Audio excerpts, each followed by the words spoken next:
E você pode abrir a Bíblia comigo? Atos dos Apóstolos, capítulo 2. Versículo 41 em diante, diz assim: então os que lhe aceitaram a palavra foram batizados. Aqui está falando do nosso caminhar na igreja. É assim que a gente tem que ser. Essa é a igreja modelo, a igreja primitiva, sem bababá, sem oba-oba. Isso aqui é o nosso modelo. Então os que lhe aceitaram a palavra foram batizados, havendo um acréscimo naquele dia de perseguição, que a igreja era perseguida de quase 3.000 pessoas. Presta atenção, o que essas pessoas tinham em comum?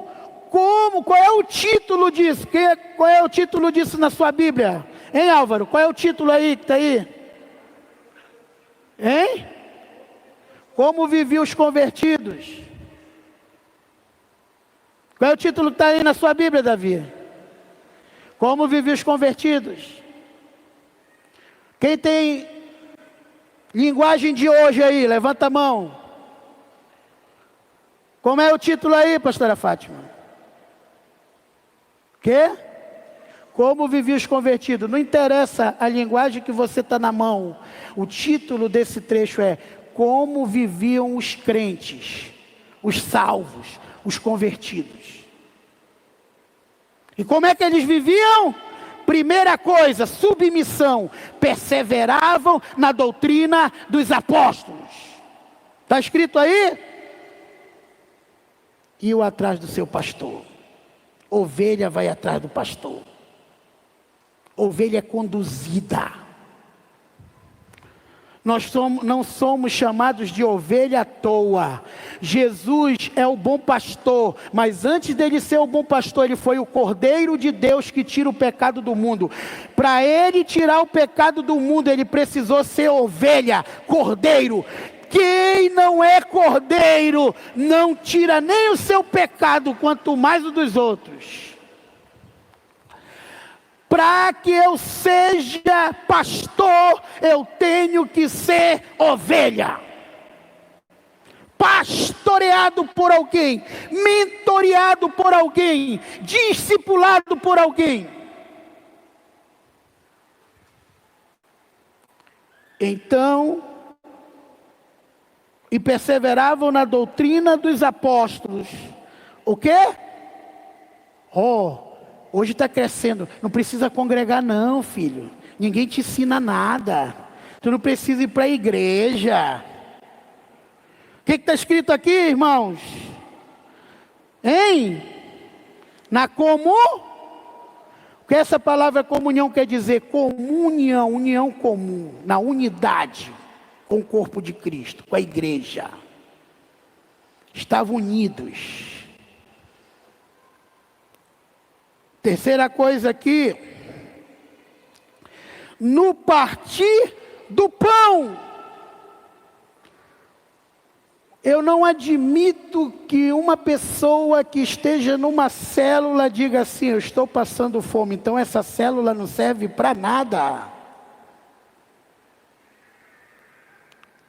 Para que está servindo isso? Como o apóstolo René diz, que diabo de crente é esse, ou que diabo de célula é essa? Porque o objetivo, eu estou aqui pregando para quantas? 600 pessoas hoje aqui? Eu não sei o que está passando com vocês. Eu trago a palavra, mas conheço a situação de poucos, porque muitos dos meus próprios discípulos não me passam as coisas. Mas o líder de célula sabe o que todo mundo está passando. Aqueles amigos que frequentam a mesma célula, sabe que o fulano, se ninguém ajudar, não vai ter café para comer amanhã, não vai ter um almoço. E um dos principais objetivos daquela célula, depois de ganhar almas para Jesus, é suprir a necessidade dos santos. Dizer: ô meu irmão, eu não tenho muita coisa, mas eu tenho 1 quilo de feijão lá em casa, eu vou te dar metade desse quilo. Partilhar o pão. Toma, meu querido, meus filhos nem estão em casa, tem muito pão aqui. Leva essa parte aqui para ti. Leva esse pouco de café. O que mais está acontecendo com o povo de Deus, né? Haja o pessoal emagrecer e se queixar que está passando necessidade e o povo de Deus está engordando. Tem tanta gente aqui com um monte de roupa que não dá mais em você. Ô, meu querido, seu problema é que você não tem calça. Essa aqui dá certinho em você, porque quando eu comprei ela eu tinha o seu corpo. Agora eu estou mais fofinho. Fofinha. Quarto lugar, objetivo do salvo, o salvo. Não deixe o seu irmão passar necessidade. Compartilham uns com os outros. Do pouco que eu tenho, quando o profeta Elias e também Eliseu chegaram com aquela viúva, que o povo estava passando fome, e Deus disse: vai lá que eu mandei uma viúva te dar alimento. E Elias chegou com tudo e disse assim: me dá água e um pouco de comida, porque Deus disse que já tinha mandado. Pergunte para teus irmãos, ele mandou ou não mandou? Deus é mentiroso, irmãos? Ele não disse que já tinha mandado? Mas quando o profeta pediu, ela disse: ô meu Senhor, tu está vendo esse cavaco de pau que eu tenho aqui? É para me fazer um fogo e assar 2 pães pequenos, porque eu só tenho esse pouquinho de farinha, um pouquinho de óleo. Eu vou assar 2 pãezinhos pequenos, um para mim, um para o meu filho, e depois a gente vai morrer de fome, porque não tem mais nada. Água eu posso te dar, mas comida não. Mas o profeta virou para ela e disse: antes tira um pouco para mim, compartilha. O segredo do milagre, do suprimento, está em compartilhar do pouco que você tem. Não é do muito, não. Tem gente que pensa assim: eu vou ser abençoado porque eu tinha 10 mil e abençoei alguém com 100 reais. Não é esse que vai ser abençoado, não. Abençoado é quem tem 1.000 reais e abençoa o seu irmão com 200, 300 reais. Para ele foi muito. Aquilo vai fazer falta. Isso é compartilhar. É nos momentos difíceis você ter coragem de dividir o pouco que você tem com aquele que não tem nada. O pouco que você tem com aquele que não tem nada. E o profeta ensinou a viúva, porque Deus já falou isso na sua palavra desde os 10 mandamentos. Quando Deus falou, eu já falei para ela, é porque já estava na lei. Ela conhecia a lei. Muitas vezes porque pagamos para ver, porque conhecemos a palavra e não praticamos. E Deus mandou o profeta lá para dizer para aquela mulher: tu estás passando essa necessidade, tu vai morrer, porque tu não estás praticando a palavra, tu só estás te incomodando com a tua família, contigo e com teu filho. Partilha, e tu terás. Dai e dar-se-vos-á. Boa medida, recalcada, sacudida, transbordante, generosamente vos darão, porque com a medida que você medir, vos medirão também. Aleluia! Aleluia! Então ele disse: deixa de besteira, mulher, pratica a palavra, faz um pouquinho desse bolo para mim também, compartilha, crê, isso é ter fé. Pega do pouquinho que tu tem e compartilha comigo, que eu não tenho nada. Tu tem ainda 2 bolos para fazer, eu não tenho nada. Então pega metade do teu e faz para mim, me dá. E ela fez. É isso que eu me emociono na palavra, quando Deus nos dá esse discernimento, que às vezes a gente está em crise orando a Deus, para entender, porque o que você não entende, você é roubado. E Deus falou tão profundamente comigo que eu só me levantei 3 horas da tarde, hoje. Mas eu não fiquei dormindo até essa hora, não. Estava em comunhão com Deus. E Deus disse assim, falou no meu íntimo isso, me revelou essas palavras, que quem quer tudo não tem nada, quem não distribui, quem não compartilha não tem nada. E nós precisamos voltar à origem, não é voltar a Jerusalém, não é voltar a Israel, é voltar a sermos aquela igreja primitiva, é agirmos como a igreja primitiva. E eu vou provar para você que essa igreja sacrificava nos seus bens, nos seus recursos. Num momento difícil de perseguição, que muitos estavam perdendo suas casas, propriedades.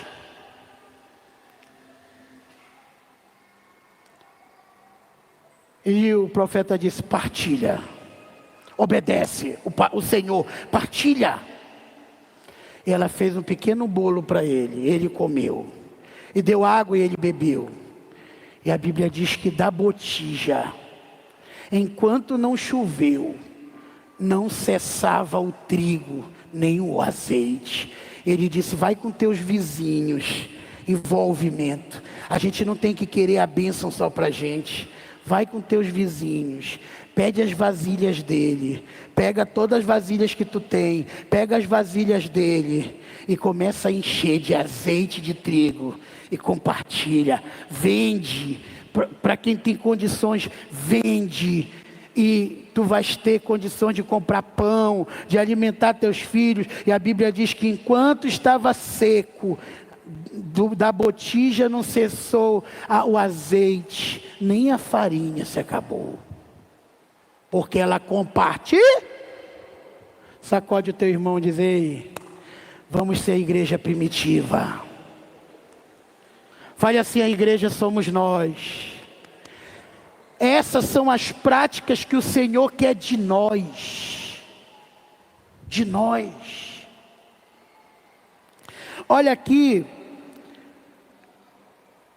partilhavam pão, e nas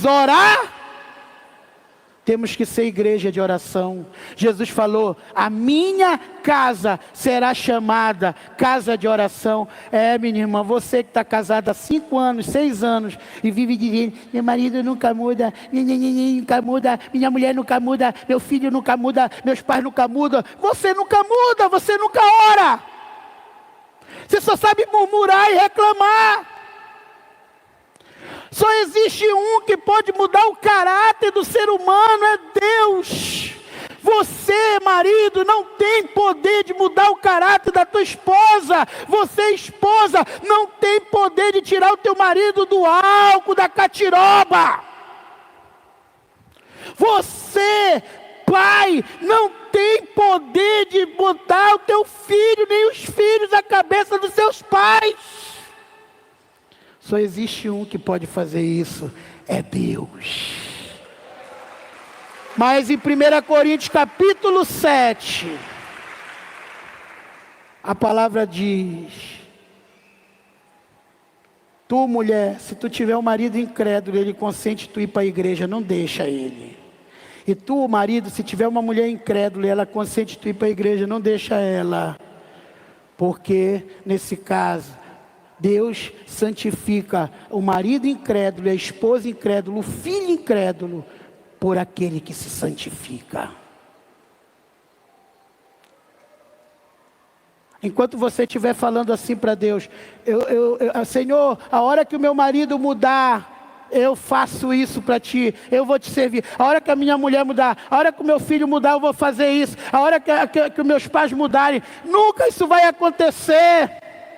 Porque o que traz a transformação para a família, o que traz a transformação para uma cidade, o que traz a transformação para um país, para o estado, o que traz são vidas santas, líderes e pessoas, chefes de família, mães que se santificam.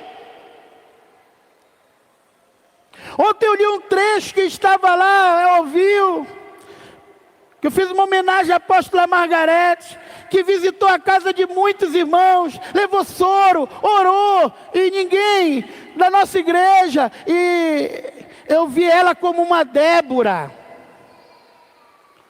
E a Bíblia diz no cântico de Débora, que cessaram as caravanas.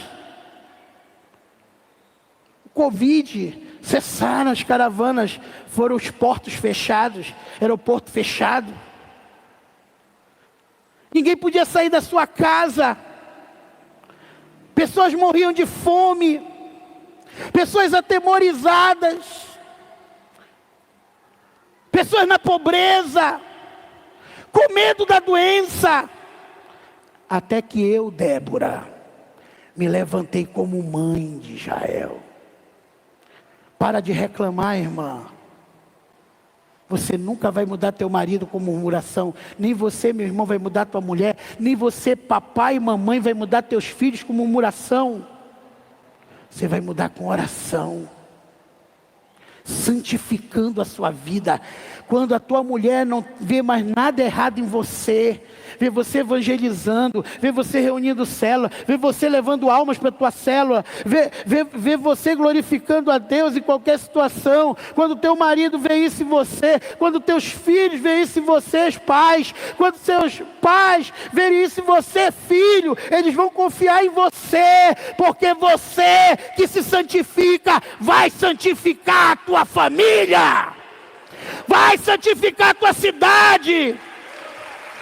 Quando aquela mulher lá do poço era uma prostituta, uma mulher que tinha 5 relacionamentos fracassados, e o homem que estava com ela não era seu marido, ela era a mulher que saía para pegar água na hora do almoço, porque ela tinha vergonha. Ela tinha vergonha do que ela era, do que ela se tornou.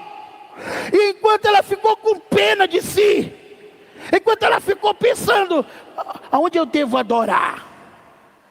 Porque foi a pergunta que ela fez para Jesus, que quando a pessoa vive em pecado, ela entra nela um espírito de religiosidade. Parece ter uma pessoa espiritual. Como o pastor Luiz Hermínio fala, espiritual au, mas não é. Ela fica procurando coisas na Bíblia para justificar seu pecado. E uma mulher toda errada, perante Jesus que era santo, ainda queria dizer, olha, o meu povo diz que é nesse monte que o nosso pai adorava a Deus, que é o lugar, e vocês, judeus, dizem que é em Jerusalém. Qual é o lugar? E Jesus disse, Deus procura adoradores que adorem o Pai Espírito em verdade. Não é neste monte nem em Jerusalém, mas é em você. Você precisa se santificar, minha filha. Se você se santificar hoje, se você me aceitar, se você decidir ser uma pessoa de oração, se você se santificar, então você não vai mais ter que buscar água escondida aqui. E quando ela aceitou Jesus, é isso que me emociona, que Deus, que talvez você seja uma pessoa paralisada, porque o diabo vive jogando o teu passado na tua cara, e o teu passado na tua cara, que você não pode fazer isso, que você é um adúltero, que você foi isso, que você foi aquilo. Quando aquela mulher entendeu, ela aceitou Jesus, ela ficou ali ouvindo a palavra, ela se conheceu a palavra, ela santificou a sua vida, então ela não tinha mais vergonha do que ela era, ela saiu batendo de porta em porta, dizendo, ei, o que essa mulher está fazendo aqui? Não me interessa eu, tem um homem ali que falou toda a minha vida, todos os meus podres, ele não é daqui, mas ele é o Filho de Deus, e bateu noutra casa, e noutra casa, e noutra casa, e noutra casa, e ganhou toda aquela cidade para Jesus, porque ela se santificou. Se uma pessoa tão errada, que se santificou, pôde ganhar uma cidade, por que você não pode ganhar a tua família, se você se santificar?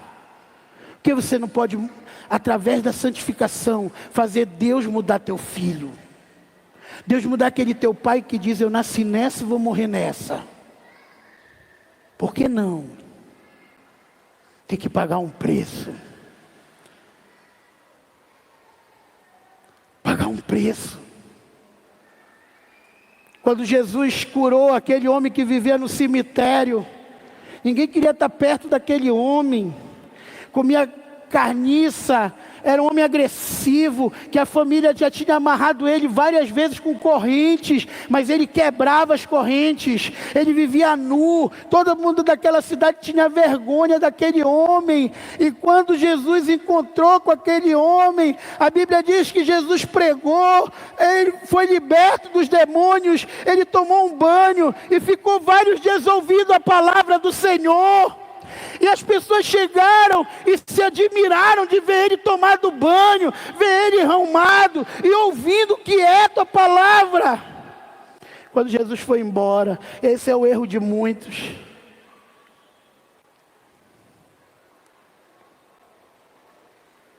É o erro de muitos, irmãos, só querem andar com gente boa. Eu tenho pedido para Deus. Tenho muitos amigos no Face, mas eu quero, Senhor, eu quero o cachaceiro, eu quero a prostituta, eu quero as pessoas erradas, porque eu quero que elas ouçam a Tua palavra, eu quero que o Senhor possa mudar a vida dessas pessoas. Mas muitos crentes dizem: eu não vou, porque eu me corrompo, porque você não tem certeza da tua fé. Ao invés de levarem a luz, se contaminam com as trevas. Aquele homem disse: poxa, o que será da minha vida se eu andar com esse cara aqui? Com Jesus, com esses homens aí de Deus, isso é maravilhoso. Mas Deus disse assim: oh meu filho, você quer me glorificar? Te santifica, vive aquilo que tu aprendeste de mim, ora, busca Deus e volta para a casa dos teus pais, e volta para a tua cidade, e dá testemunho de mim ali. Dá testemunho de mim ali. É isso que eu peço para Deus, não me esquecer nunca de onde eu vim e aonde eu poderia estar morto e nas drogas, talvez destruído, se não fosse Jesus me salvar. Tem gente aqui que já se acha bambambam, menospreza as pessoas que não têm Deus. Olha com uma raiva para as pessoas: tu vai para o inferno. Queridos, se uma pessoa perto de casa vai para o inferno, eu me sinto derrotado.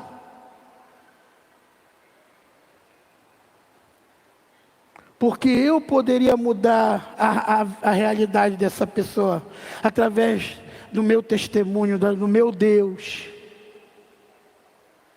Tem gente que se alegra com isso. Está vendo esse porco imundo?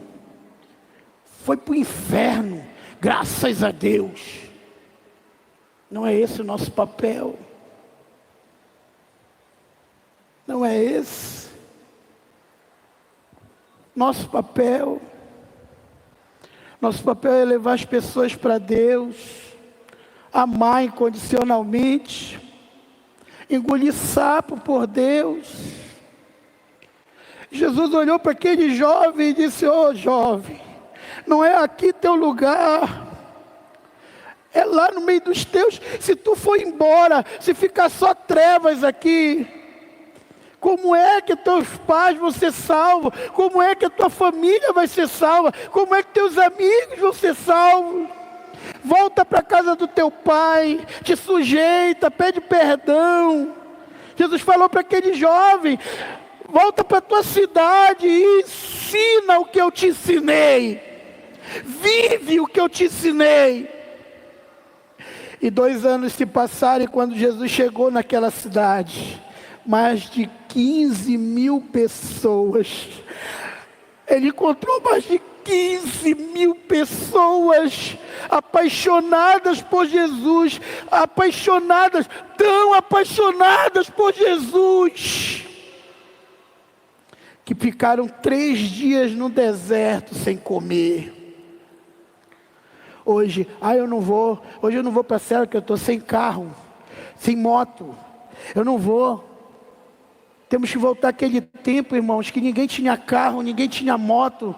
Um ou outro tinha uma bicicletinha velha, sem freio. Mas a gente ganhou multidões de almas no Pará. A gente ia andando para lá no evangelismo e voltava andando. E trazia muitos irmãos, mais de 30, 40 irmãos andando na quarta-feira para o culto.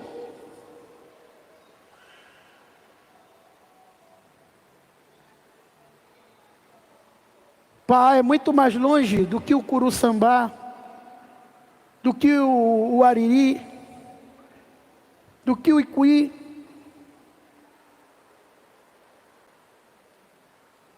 Do que a cabanagem.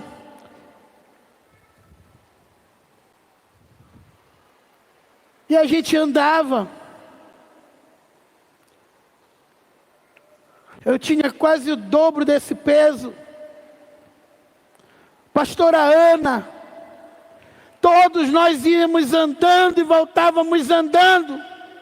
Íamos deixar as almas depois do culto andando. E voltávamos andando para ir para casa. Mas nesse tempo não ficou um desempregado na nossa igreja. Lares que estava há 2 anos, as pessoas separavam, eram unidas, voltavam de novo juntos. Várias e várias pessoas estéreis começaram a ter filhos, e muca de filho. Pessoas que tomavam remédio para loucura começaram a ser curadas. Pessoas com artrose, trose, começaram a ser curados porque andavam para Jesus. Quando Jesus chegou ali, 15 mil apaixonados, entre homens, mulheres e crianças. Aquele homem. Eu creio que aquilo foi um choque para os discípulos. Quando Deus me revelou isso aí, foi um choque para mim. Senhor, quem sou eu perto de um homem desse? Quem sou eu perto de um homem desse? Um cara louco que andava nu. A gente prega toda semana, às vezes 2 vezes por semana na igreja. As pessoas são revoltadas, não acreditam na gente. Esse cara sem igreja, nu, conseguiu 15 mil pessoas que tiveram a coragem de ficar 3 dias de jejum no deserto, sedentos da palavra de Deus. Porque oravam. Essa igreja orava. Essa igreja era uma igreja, Deus diz, a minha casa será chamada casa de oração. Em cada alma havia temor. Eu não concordo com isso que o pastor fala, eu não concordo com isso que o meu líder fala, eu não concordo. Você perdeu o temor? Se você perdeu o temor das autoridades de Deus, das coisas de Deus, você está fora do projeto de Deus. Essa igreja, cada pessoa tinha temor. E muitos prodígios e sinais eram efetuados por intermédio dos apóstolos. Quando há temor, quando há oração, quando há unidade, quando há evangelismo, amor, quando há uma igreja que compartilha, então há milagres.